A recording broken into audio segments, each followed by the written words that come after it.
everyone. Welcome to another episode of the Breaking Boundaries podcast with Barbell Apparel. Today, I have the pleasure of speaking with Nick Best, a storied strongman competitor, also based out of Las Vegas, Nevada. Nick is 53 years old and has had a long, amazing career and is still competing at an incredibly high level. He holds several world records, especially world records in his age class. He's 6'2", 305 pounds. Just to quickly list off some of his achievements, he's got the world record for an over 50 deadlift at 815.7 pounds. He's got a personal best deadlift at 843 pounds.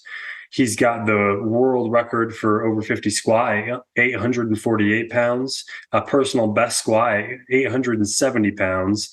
He's got over 26 top 10 career finishes, 2 first place USAPL powerlifting championship finishes, a first place World Drug-Free Powerlifting Federation finish, a first place All-American Strongman Challenge. He was a Giants Live North American champion in 2016, and he's qualified for the World's Strongest Man for almost a decade, and he's one of only 7 people that have been able to do the World's Strongest Man competition 10 or more times. I guess, Nick, when you have a career as long as you've been able to do it, you're able to achieve some awesome stuff. Congratulations on all of the amazing things you've done. Is there anything I'm missing? Anything else you want to touch on? There's just world records and other stuff, but that's okay. I mean, like I did 2,500, or we did Paul Anderson's carousel lift on the Strongest Man in history, and he had the record at 2,700 pounds. And I did 2791 to beat his record. So that's one of them. The hip lift hold the world record now at 2531. Let's see. Farmer's carry, right? Farmer's walk. I have the world record in the farmer's walk. I have the world record hold in the shield carry, which everybody who's seen the TV show knows all about that because we've said it all the time. And then like a 2-inch axle deadlift, I did 13 reps with 770 in 60 seconds. That's crazy. Those are the ones I can remember right off the top of my head. Yeah, that's awesome. That'll be the longest intro I do probably ever, just because of the amount of achievements. It's pretty cool. Yeah. And you mentioned November will make 40 years that I've been competing. That's amazing. That I've been training and competing. Yeah. So you were competing since you were 13? 14. 14. Yeah. That's crazy. Yeah. November I turned 54. We'll make sure to chat about your early training years and kind of what helped formulate just the amazing foundation you obviously have to be able to achieve all this. But first, let's find out what you're up to today. So, So what are you doing these days? What are you up to? Well, now I pretty much do social media stuff, and I'm training for the Masters World's Strongest Man. November 11th through the 13th. It's called Official Strongman Games, but they have all the other weight classes for the World's Strongest Man titles. And this year they have an over 50, so I'm going after the World's Strongest Man over 50. Amazing. So I'm in the middle of getting ready for that.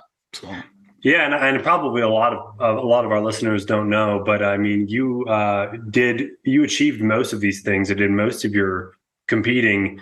I mean, in all practicality, you were a professional athlete, but you still had a normal job for the majority of your career. Oh, yeah. It wasn't until we started filming the TV show in January of 2019 that I had to leave my job. I worked as a full-time sales supervisor for 2 different beer companies for 18 years.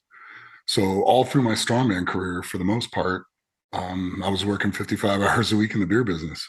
Yeah. And I mean, like, really congratulations for coming to a place where you can, use your athleticism in your career as an athlete, as your full-time job now. But I think it's really cool that you were able to achieve so much while holding down a full-time job, because I think a lot of our listeners and a lot of people can get trapped in this myth of thinking, I have all these other responsibilities and that's the reason why I'm not able to achieve these things. And yet here you are.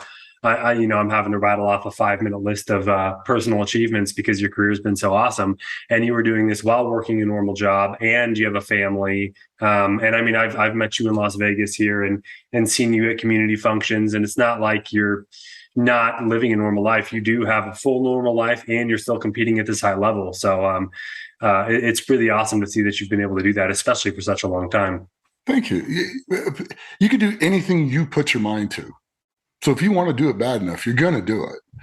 And it's one of those things where I love doing it. I live for it. So I did it.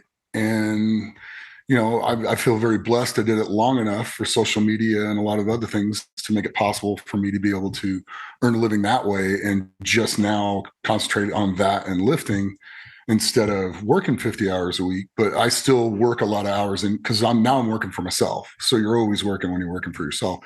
But are you ever working when you do something you love? No, that's everyday life.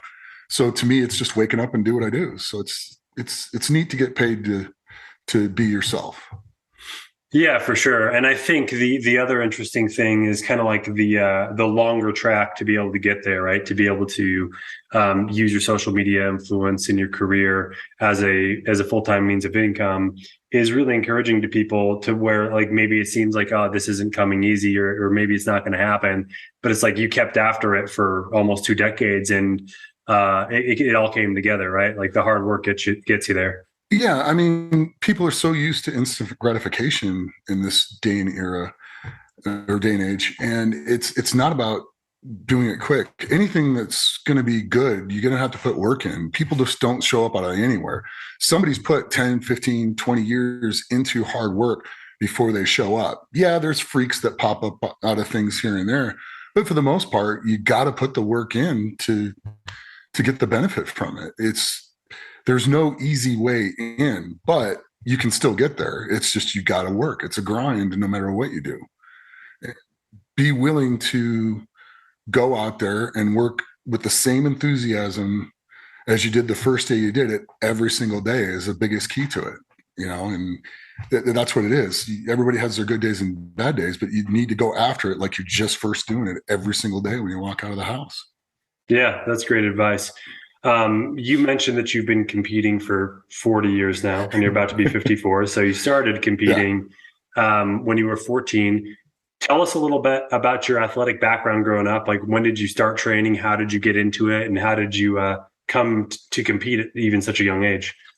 I started competing and lifting at such a young age because I played football. I loved football all through and through. I loved football back then. Still love it now, but I'm not going to be playing any football anytime soon. But I need to get bigger to gain weight. My sophomore year of high school, I was 5'3" and about 135 pounds. And I played defensive line. And I loved playing defensive line. I didn't want to switch positions. So I had to go in the weight room and get bigger. And that's when I started. Went in November of my sophomore year and started hitting the weights because I graduated at 17. So I graduated a year early. So I didn't get that extra growth that other people got, but I went and put the weight on and, was first team all division and all conference and stuff like that in Las Vegas, and went on to play college ball all 4 years. So it was fun. Yeah. That's how I got started though. Growing a foot didn't hurt either, huh? No. Growing nearly a foot didn't hurt. Yeah. I go home. We leave school my sophomore year. My coach is like looking at me, goes, God, I wish you'd grow. I came back in a few short months and I literally went from 5'3". My legs hurt so bad. I had growing pains like you wouldn't believe. And I went from 5'3" to 6 foot probably over the summer almost. It was crazy. I came back and I was like 175 pounds. My coach was like looking at me, goes, it's only been 3 months. I'm like, I don't know, coach, but here I am. And, my senior year of high school, I was 200 pounds. I was really lean, had abs, ripped up, could run like the wind. All through college, my senior year of college, I was 220. I could squat over 700, but I was only 220. And, don't keep playing at 220, especially at defensive ends in the NFL. But I powerlifted in high school, won the state championship in '86, and then won the California state in the USPF in the 220 class in '91. Came back and started competing in the ADFPA in '93. Won the state there '94 through '99 and got overall best lifter 94 through 99, did the first 800-pound drug tested squat in California history, did the first 2,000-pound total drug tested in California history, and started strongman in 2004.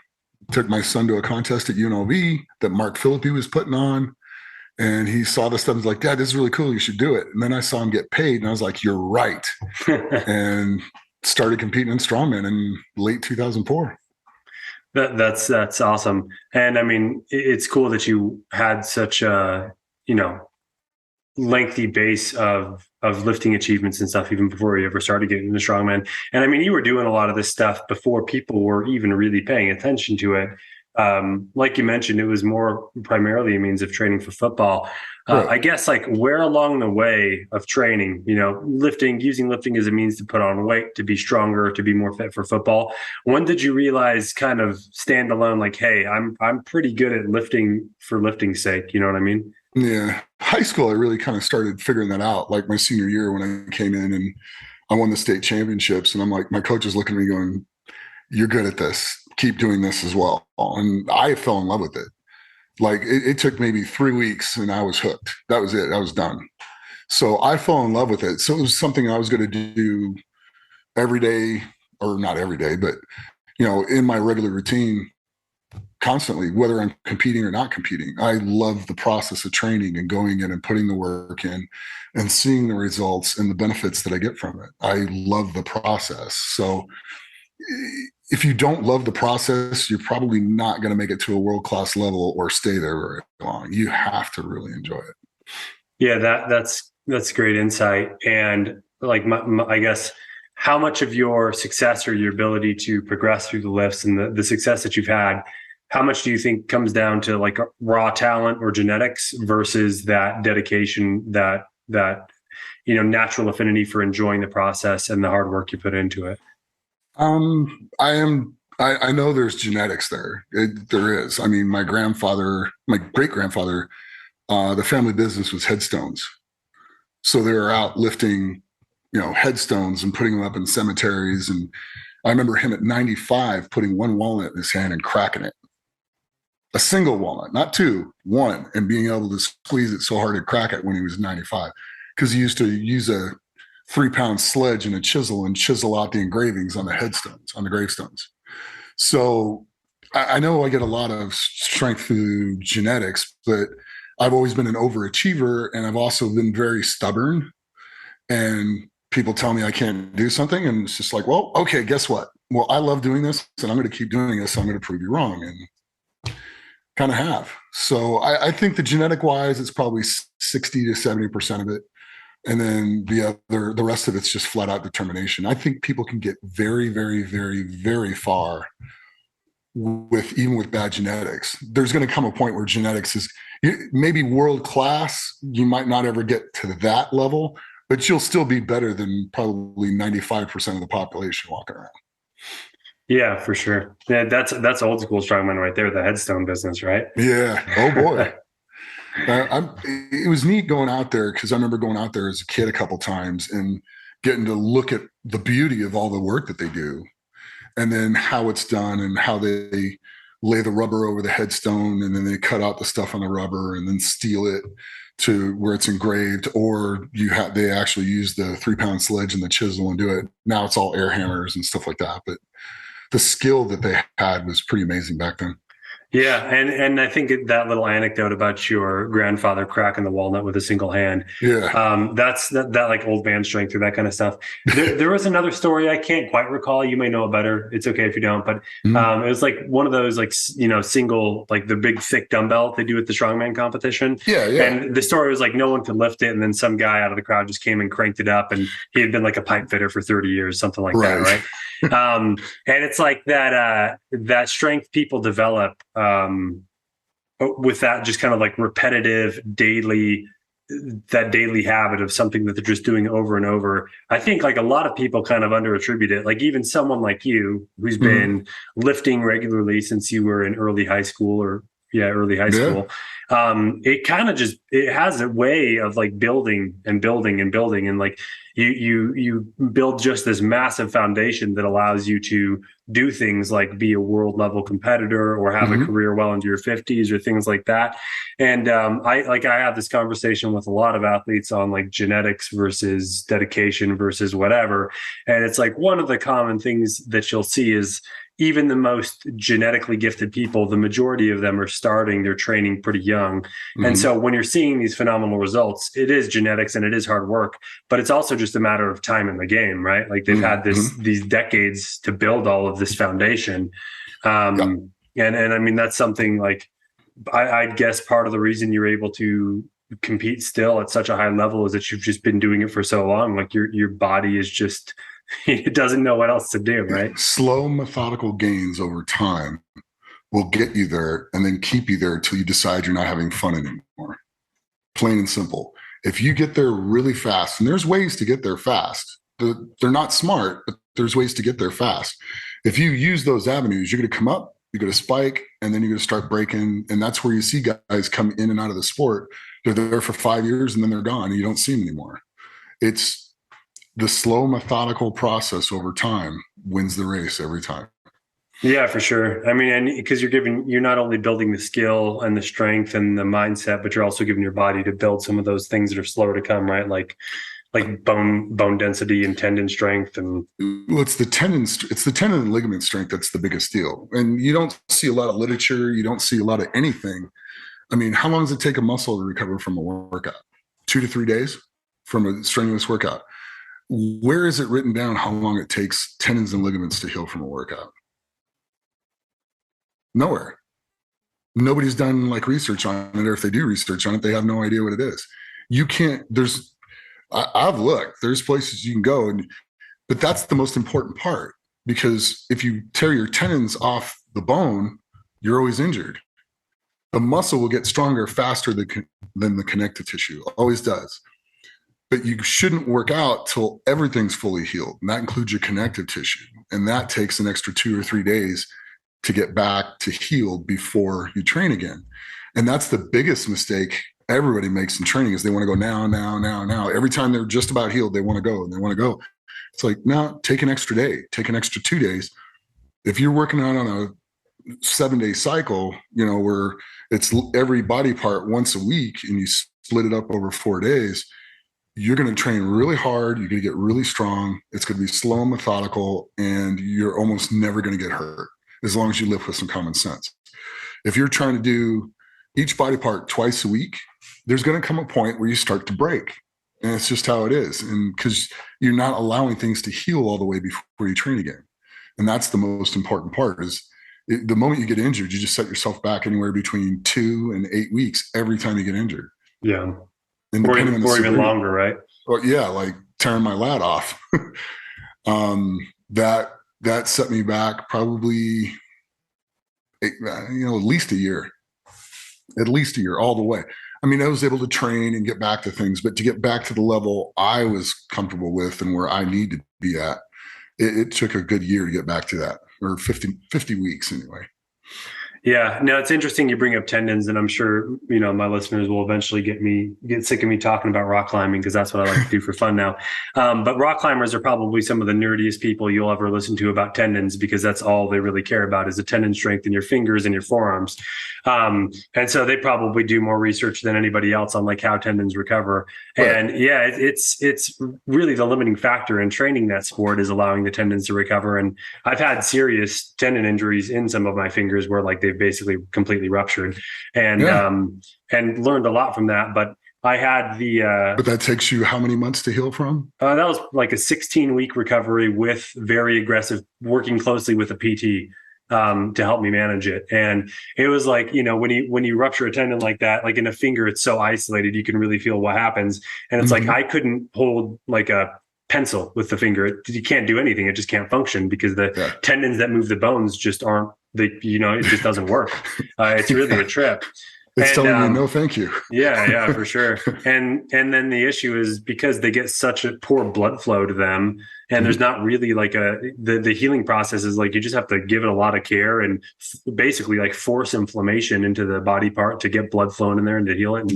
And yeah, it can be a real pain. But the interesting thing is I was Vegas happens to be kind of like a mecca for rock climbing. And I was at my climbing gym once, and one of the world's best rock climbers happened to be there, a guy named Jonathan Seacrest. He actually lives in Vegas too. But I was just climbing with him. He's a very nice guy. And I asked him, he's had like a really good career and he never gets hurt. And I was like, what, like you've done all these things. Like, what's the best piece of training advice you can give me? And he said, don't get hurt. Yeah. Yeah. At the end of the less injuries you have, the more you're going to be able to do whatever it is that you need to do to develop. Yeah, for sure. It's that simple. Yeah. And if you think about like the time frame, like even a moderate injury recovery can take, it's like if you are just more judicious about spacing out your recovery and being more self-aware and saying like, maybe I shouldn't do that today. Maybe I should wait a little bit, and you can avoid a 3 or 4 month injury. I mean, you're talking like that's like a year of training if you hadn't hurt yourself, you know what I mean? Right. And that's what people need to understand is more is not always better. Quality in the workout, quality in the training, and the training is where you're tearing everything apart anyway. When you go to climb, when you're climbing, that's where you're putting all the stress on everything. When are you healing? When you're at home, eating, sleeping, and letting everything rest. That's when you're healing. That's actually the most important part of training. That's something else people don't get. Is the most important part is the healing, because when the training, all you're doing is tearing everything apart. That's all it is. It's the breakdown of all the tissue. And then the healings, when you grow and get stronger and put it all back together, and then you can go lift a little bit more. Yeah. That's all it is.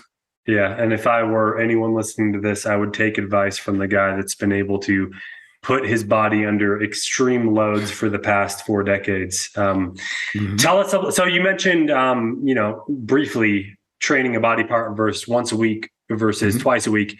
Is that what you tend to do these days, is like focus on one body part per day? Yeah, I've been doing that for probably easily the last almost 20 years, to where I learned some things like in my early 30s that frequency was too much. I was breaking. I was having a lot of injuries. I wasn't progressing. And I started cutting back things and cutting my workout and waiting till I was completely healed before I went back. And it made a massive difference, and I've been doing it ever since. So, and then there's still days where if I felt like I've been training too hard and I'm not ready for the next workout, I'll take an extra day off and just set my whole routine back one more day. Yeah. Because if I take that one day's rest and I don't get hurt, as opposed to doing it anyway and then getting hurt and then it taking 4 months for me to get back, makes more, not losing that 4 months as opposed to one day. I'll give up one day for not being hurt for 4 months any day of the week. Yeah. And I think the other thing too, right, is like if you wake up to do leg day or whatever, and you're like, what, my legs are not recovered, they're too sore, I'm going to give it an extra day of rest. When tomorrow comes around and you go to do that leg day, you can put more effort in and have a higher quality workout too. Exactly. Your quality is better. The only day that you don't shut it off is competition day. Yeah. You wake up, it's go day. No matter what, it's go day. And you go lay it on the line. And if that's where you get hurt, then that's where you get hurt. But you're doing it in a competition. And that's where it's all right. Right. And it's like I can live with that, right? If I get hurt putting it all out there to win, that makes sense. If I get hurt on a day I could have rested, then that's where the frustration comes from. Yeah. Right. No, it makes a lot of sense. You never want to get hurt training, ever. So your training should be set up to the point to where you push the limits, but you never go over the limits while training. When you go over, when you excel, it should always be at the competition day. Yeah, no, and I think that's really intelligent. You mentioned you're gonna ruin my reputation now. You're a smart guy, man. I think big meathead. We'll give you a double reputation, a big meathead that's also pretty smart. Well, you mentioned, your workouts are where you're, tearing your muscles down and creating all this damage that you then have to heal. And obviously with such a long career, you must have this at least somewhat dialed. What's your typical like kind of methodology or mindset around nutrition and recovery? You do anything special or? Yeah, I mean, recovery wise, there's stretching, working mobility, stuff like that. There's ice baths, there's stretching in the hot shower, that type of stuff. Mobility work. My wife will help me stretch, things like that, because that's extremely important. A little bit of the foam rolling, TENS units, stuff like that. When I need to get blood flow into certain areas to help them heal, that helps a lot with tendons, by the way, because blood in and blood out is what makes it heal. Also doing cardiovascular exercise for like 20 or 30 minutes, 3 times a day when you're injured will help you heal faster. Most people don't know that. Blood in, blood out. You increase your heart rate. Your heart rate increases circulation through the whole body. Blood in, blood out helps everything heal. Most people don't realize that. So it's not like you should sit on the couch and do absolutely nothing. So if you hurt your leg, there's like hand bikes. You sit there and do the hand bike, get your blood flowing to where it'll increase your circulation. Diet wise, there's a thing called the vertical diet that Stan Efferding put out. I've been eating very similar to that for probably 25, probably close to 30 years. And then I read what he had to say about it, and then it just refined and dialed that in a little bit. So I eat a ton of, it's all about digestion and easy digestion, and then getting your nutrients in very easily, what's easiest for you. And it's rice, it's beef, it's buffalo, it's salmon, almost no chicken, but it's those with a lot of rice and some vegetables and some fats and stuff like that. But it's a great diet. I like it. And I like eating on a very regimented thing. I'll have cheat meals every once in a while, but for the most part, I eat the same way every single day. Yeah, I do the same thing. And a lot of the other athletes that I talk to do the same thing. Mostly because like people of a certain persuasion don't particularly care what they're eating as long as it's reasonably, palatable and it's easy. Right. Like I think that's the bigger thing. It's like, I know I'm going to have, like oatmeal for breakfast and some sort of like meat, rice, and veggies for lunch and meat, rice, and veggies for dinner. And that's what I'm going to eat most of the time. And that doesn't bother me at all. And I'm familiar with the vertical diet. I think that's a great like ethos for how to get your nutritions in. And I mean, like part of it's the simplicity of it. And part of it too is just like easily digestible, easily absorbable nutrients, right? Things that aren't going to cause a lot of digestive distress or digestive problems. That way you can, train without any of that going on and also recover easily. Mm-hmm. Yeah, no, exactly. And that's the whole goal of the process anyway. I enjoy eating that too as well. It's not like here we go, I gotta eat again. Yeah, I enjoy eating that way. And then I'll have cheat meals here and there once, twice a week. But for the most part, that's the way I like to eat. So it's developing good habits that lead, you're eating for a purpose, but I just happen to like while I'm eating that way as well. Yeah, I do too. Maybe I'm just weird, but man, I could eat white rice like all the time, forever. I just love it. Yeah, me too. I mean, I probably eat 3 uncooked cups of it a day. So after it's cooked, it's got, I don't know what, 9 cups. Yeah. So, that'd be an. What's your? Tell us what your daily caloric intake is, like off season and on season. On season, it can go up to 8,000. Like when I was trying to get to 320, 330. It was up in the 8,000 range. When I'm trying to hang around 310, it's between 5,500 and 6,000 calories a day, which I'm now at this stage of my life, I'm not trying to get to 320, 330 anymore. So I stay between 5,000 and 6,000 a day now. Nice, which is still a ton of food. That's hard work eating that much food. And I mean, for anyone, but for a strongman competitor, you tend to stay like on the leaner side. Mm-hmm. Yeah, carrying around useless weight is useless. Yeah. I mean, so if I put on, 40 pounds of extra body fat, all I did was make it to where I got to pull so if I'm trying to pull 850, I'm now going to have to pull 890 because I just put on 40 useless pounds. So if I take the 40 useless pounds off, I'll pull, 870, 880. Does that make sense? Yeah, it makes perfect sense. You don't want to carry around a lot of useless weight. Yeah. And that staying like fairly lean, were you always that way? Yes. To a certain degree, yeah. But I've always been very disciplined, even when I was in college in the way I ate. I always ate a lot of rice, non-fat cottage cheese, tuna, and then like ground beef and rice or ground beef and steak and stuff like that. I've always kind of eaten this way. So I've never really carried 70, 80 extra pounds of fat on me. Yeah, that's another commonality with a lot of the athletes that I talk to. Like people say, like, "Oh man, that guy's got great genetics," and to be sure, like many of them do. But it's also like it's not like they're like slamming cheeseburgers and and a bunch of sugar and stuff and walking around with a six pack. It's just like they naturally tend to favor to eat in a way that kind of like begets the way they look. It's like one follows the other. Yeah. It's that simple. If you really monitor what you're taking in and you take it seriously, you're more than likely not going to have any problems in that arena. Yeah. If you just eat whatever you shove in your face and you're eating lasagna and ice cream and stuff like that, yeah, you're going to run into problems. Or a bunch of potato chips and just a whole ton of processed food. I try to eat very little processed food, very little. I shop around the outside of the store. Yeah. Yeah, I never kept any processed food in my house until I had kids, and now they have all the little kid snacks. So I can't help but eat some of it sometimes. Right. I get that because my daughter is now 15 and my son's 21. But we had a lot of stuff like that around, and I'm just looking at my wife and we're like, we need to stop getting these things and just make them eat the regular food. And like now, my son played lacrosse all through high school, had concussion problems, but he went to the Under Armour All-American twice. He was All-State twice. He was just a shutdown deep hole. He was a really good lacrosse player. It was so much fun to watch him play, but he had a problem with concussions. So now he's going to school, wants to be a doctor. He's majoring in biology. He's doing great.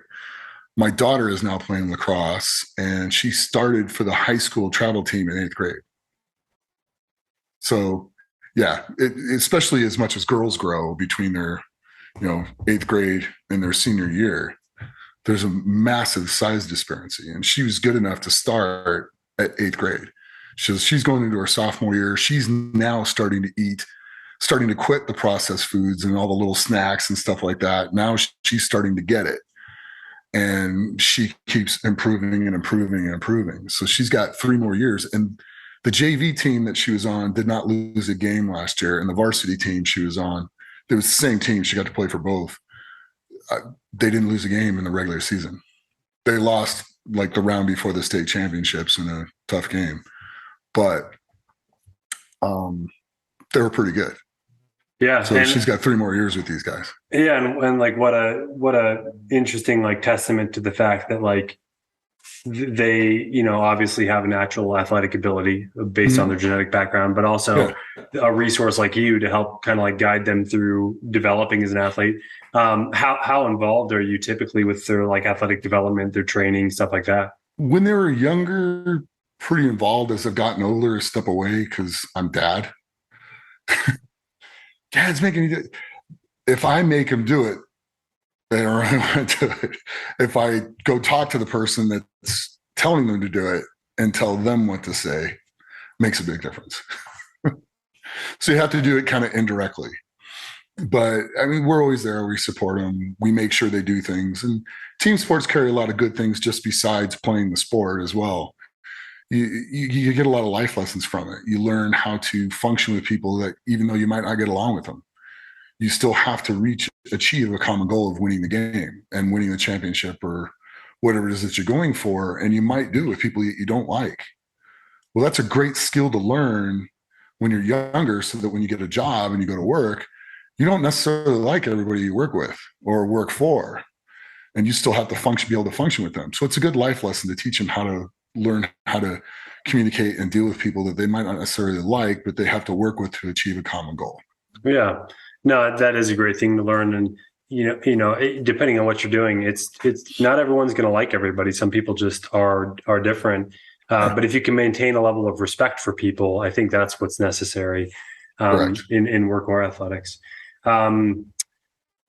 A couple of years back, you had a major injury. You tore your lat, right? Mhm. Yeah, I tore my latissimus dorsi off my humerus completely. Just pulled the whole tendon off. Which the good part was is I pulled the tendon off. When you tear a muscle, you know right away because it hurts really bad and it bleeds like crazy. When that popped off, I was trying to break the world record in the deadlift. I was trying to pull 821 that day, and the record's 815. It was my own record I was trying to break. And I pulled it off the ground, and I'm like, if I get it off the ground, I always got it. I'm like, I got this thing, and it just snapped. So I dropped it. I was done, but I almost knew immediately that it was a tendon. It's just whether the tendon came off the muscle or it came off the bone. I got lucky; it came off the bone. That can be fixed. It's a process to go through. So I immediately knew I was going to be fine. I just have a process I have to go through, and now I'm about I'd say 9/10 done with that process. So I'm back. I've done a powerlifting meet at 50 weeks, squatted over 800 again, totaled over 2,000 again for the 26th year in a row. So, which is pretty good for longevity.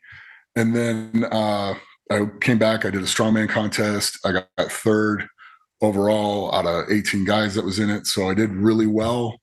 It was a good contest to get back into. Now I'm getting ready for masters. So I had to take my time, redevelop things. I was really afraid to pick up Atlas stones and sandbags because it puts a lot of stress on that lat. And I'm now back. It took about 16, 17 months to get to where I could pick it up without being afraid. But now I can pick it up without even a thought. So it's been a long process, but I just took it one step at a time, slowly and methodically, and worked my way through it. And you get through anything if you do things that way. Yeah. So like for the sandbags or the Atlas stones, right? Just starting at like a much lower weight than you're capable of, and like slowly, incrementally building back up to where you like are developing more trust in the muscles integrity and things like that, right? Yeah. I even started actually with barbells, doing like barbell rows, ISO rows in the gym and stuff like that. Got those to where it was back pretty in the 90 percentile of strength before it even got near the sandbag or near the stone, because those are there's so much less control on them. You know, you go to pick up a sandbag and it's sand, so they wobble all over the place. I've had some experience with sandbags, man. Yeah, they're rough. So you don't want to be doing that, pulling on a muscle that could detach. And Dr. McGee also did a great job at reattaching it, and he's amazingly intelligent and smart doctor. I feel very blessed I got to see him. And apparently I was his longest, roughest surgery he's ever done too. Yeah, it's a big canvas to work on. Well, I guess he put two holes in to go in arthroscopically. He just shook his head, apparently pulled them out and just sliced I have like an 8-inch scar in my armpit from the surgery. He just sliced it open. He knew there was no way he'd be able to do it that way. But he's like, yeah, your lat is the size of like a prime rib roast beef. He goes, so I'm trying to figure out how to put that back together. He's like, so it was one of the hardest, most strenuous surgeries I ever had to do, because he had to pull it back up from down here and pull it up and reattach it up here. Yeah.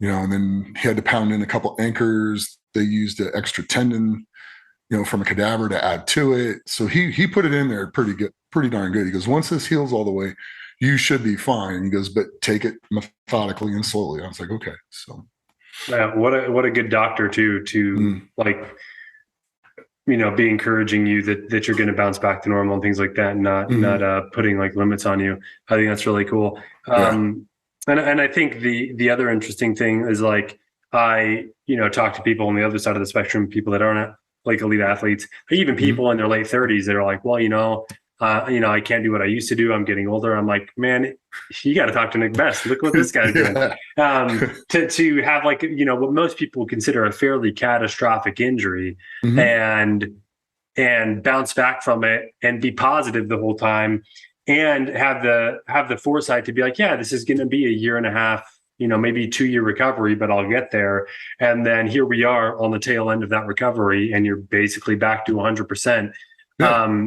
Both a testament to yourself, but also just what the human body is capable of, man. It's awesome. Oh, it's way more capable of things than what we think. I mean, look at Navy SEAL training. Most of that training won't kill you. It's just miserable.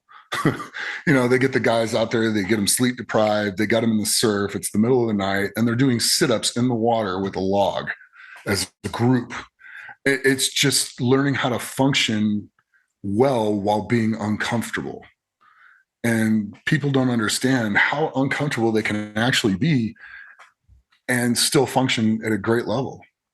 And it's that type of mentality through the training going, okay, you know what? I can do this. It's going to suck, but I can do this, and I'm going to do this. So I'm going to do it with a good attitude, because that's going to make a difference. And that'll get you through just about every tough spot in your life as you go through it. I mean, my life definitely has not been perfect. There's been rough things in my childhood and other stuff that people go through. And you know what? You get through them and you come through in one piece, and you just live a happy life and be good to other people. It's good stuff. Yeah.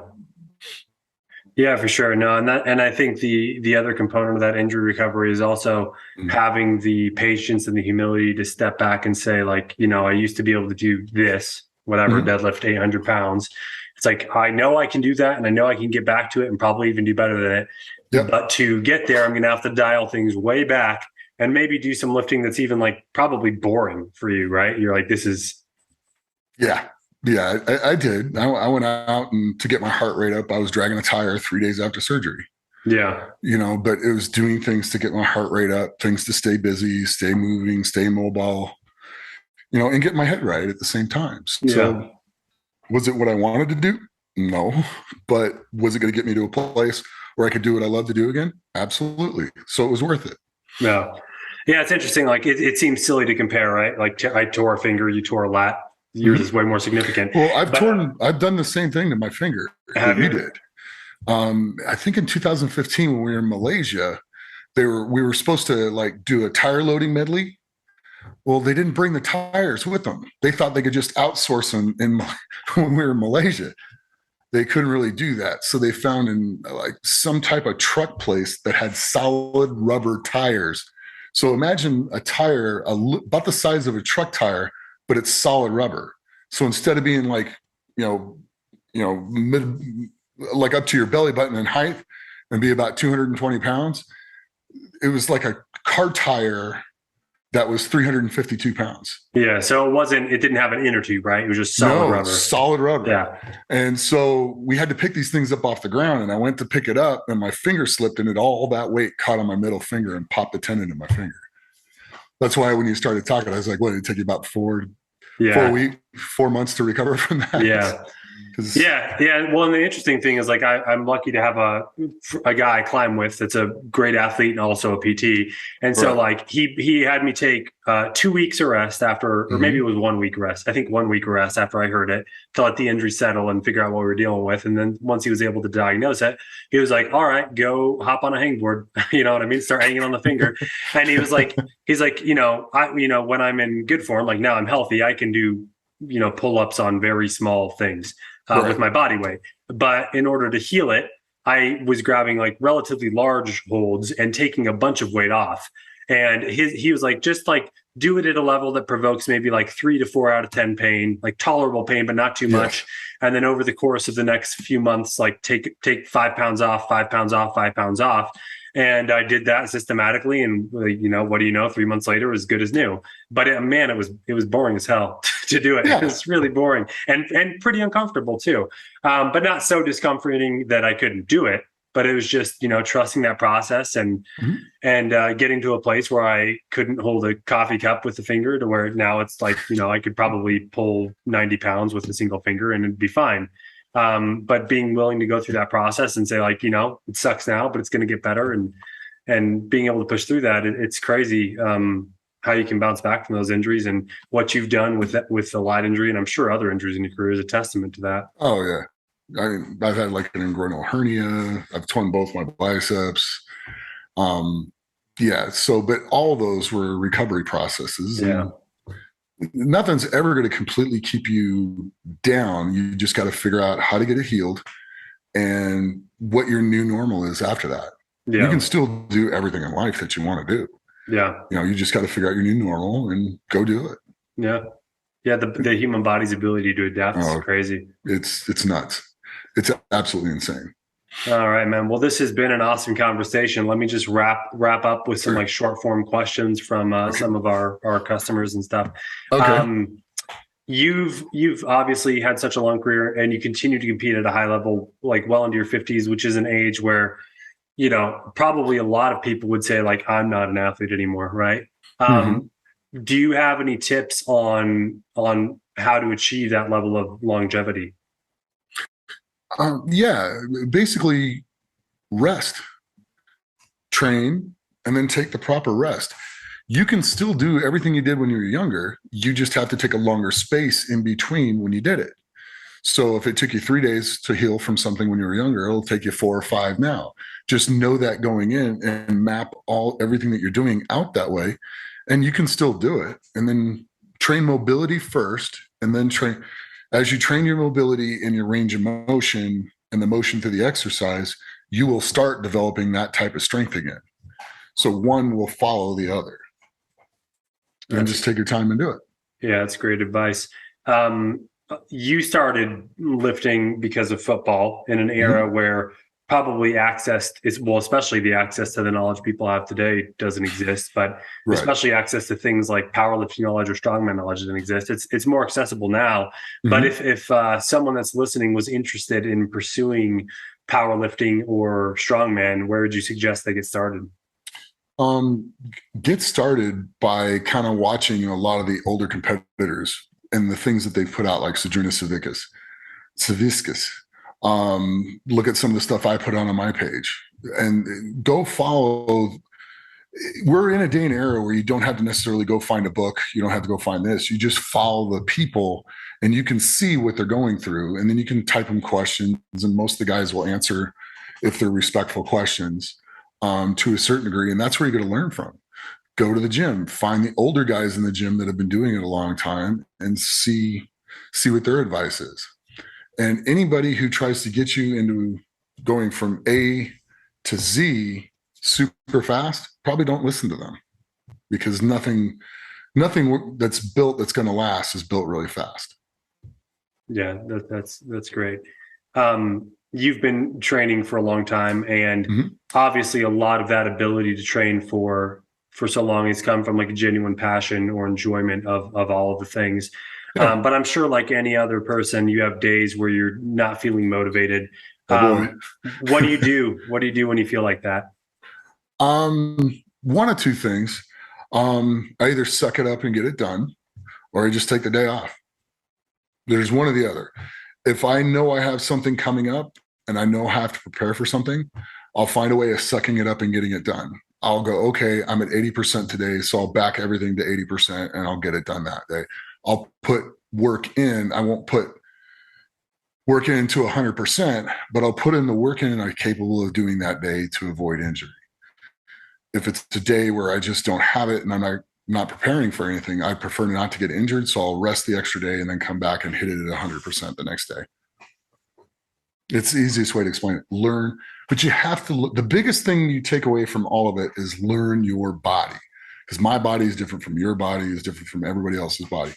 Learn how it feels, and learn how it feels when it's ready to go, and learn how it feels when it's not ready to go. That'll make the biggest difference in everything you do as far as training athletically. You got to know your body. Yeah, that self-awareness is really important. It's like the number one probably thing in training to learn. Oh, I didn't eat very good and then I trained. Well, that didn't work out too well. Write notes why you felt bad the next day.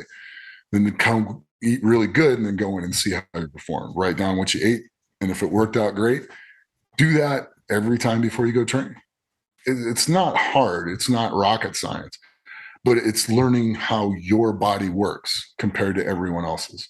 Yeah, and I'm sure that like having such a long athletic career, you've been able to develop that kind of intuitive sense about yourself. Yeah. Do you have, like, as you're warming up or getting ready for workouts, do you have like little things where you're checking in on yourself to see like, okay, I'm ready today, or maybe Yeah. if something's not feeling right? Yeah.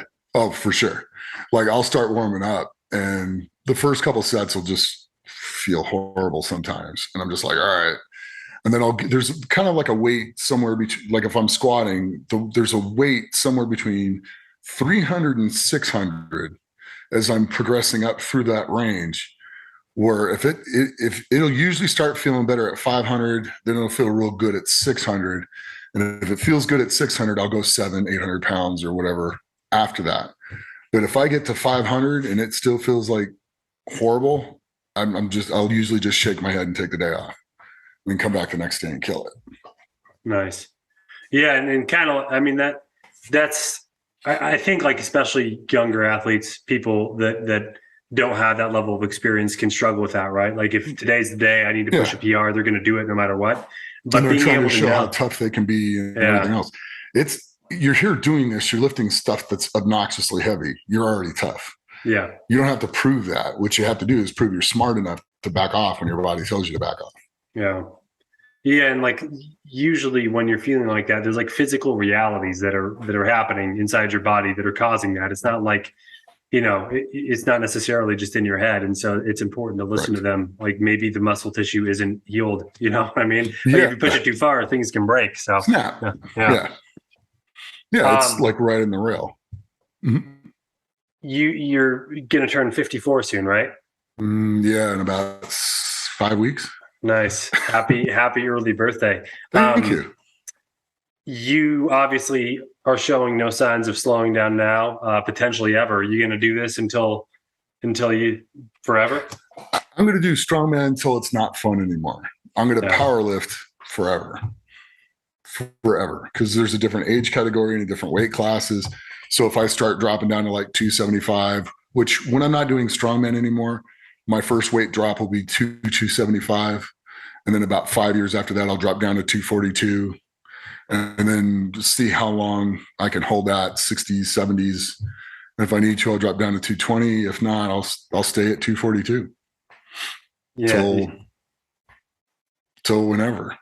That's awesome. I like that idea, right? Until it's not fun anymore. Cause like, if you found a way to make it fun, and obviously like anything worth doing has elements that are difficult or challenging or hard. Mm-hmm. Or even like I love climbing. There's things I do to train for it that are not fun, but it helps empower stuff that's like wildly fun. So it's not that big of a deal. Like I'm like, this is going to be 30 minutes. It's not my favorite thing to do ever, but because I do this, I get to do something that's like so exciting and fun to me.